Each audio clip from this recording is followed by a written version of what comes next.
What's up, guys? It's Crash, and in today's video I want to talk about two things. We received a little bit more information on what we can expect as far as destruction is concerned. I want to talk a little bit about that and react to it, and then we also, it appears, might have to change the way that we play Conquest.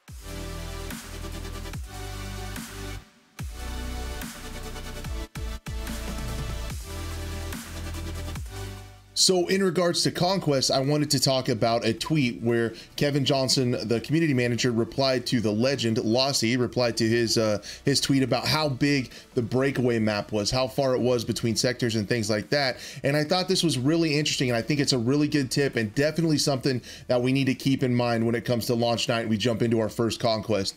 He says that call-in system is going to be your lifeline for a chunk of this. But don't forget, it's also about bunkering down and defending flags too. No need to run around in circles like the old days of Conquest. Work with your team to maintain control of areas now. So this is really important in my opinion.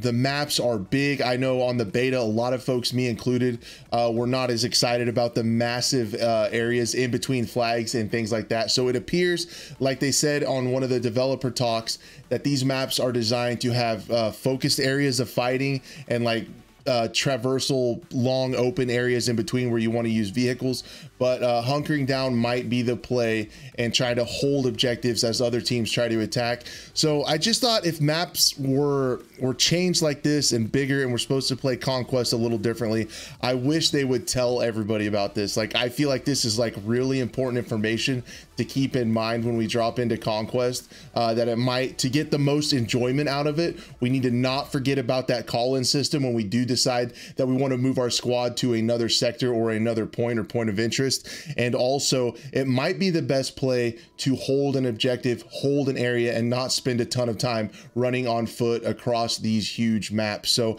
I thought that was really interesting, and I just want you guys to be aware of that so you can get the most out of Conquest when the game launches. It's just definitely something to think about with you and your squad. Also, I don't know what you think about this, but I kind of thought after playing the beta that maybe Breakthrough might play a little bit better on these large maps, because even though this information is going to be known to us about how to play Conquest a little bit differently, those blueberries out there, they're just not going to have a clue. We know that. So Breakthrough kind of forces everyone to play in one area and keeps the match a little bit more organized. So I'm wondering if Breakthrough might be a little bit more popular than Conquest this go around. I'll be interested to hear what you guys think of that based on your experience with the beta. So then in another tweet in reply to Kelly Little, he says you can expect Battlefield 5's level of destruction across most maps. Some have entire areas, such on Hourglass towards the south of the map. A village can be destroyed. Others, like what you're seeing in this trailer, alongside those bombastic moments like Orbital's rocket. She was referring to the trailer we got with the 3 new maps gameplay.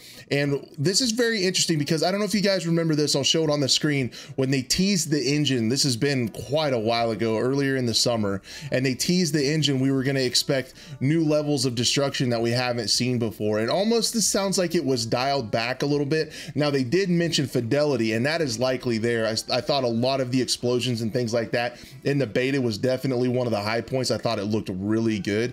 So maybe they're leaning more into the fidelity and less into the levels of destruction. Overall, this seems like they walked it back just a little bit. It's another case of them saying something and it's just they walked it back just a little bit. So I'm not too upset about it because I thought Battlefield 5's level of destruction was pretty good. We did have the fortification system where you could rebuild stuff back up, which I thought was really cool. That's not coming to this game as we know so far, but seeing this destruction walked back, I want to know what you guys think of that. I think it's okay. I think it's fine.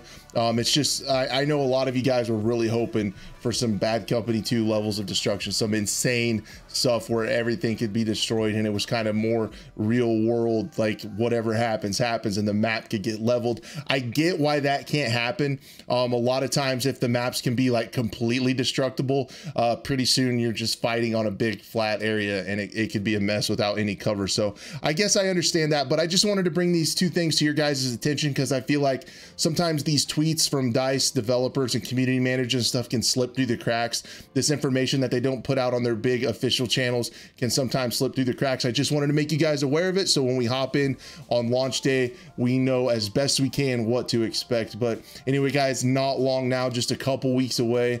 And as always, be a friend, tell a friend. Thank you so much for watching, and we'll see you on the next one.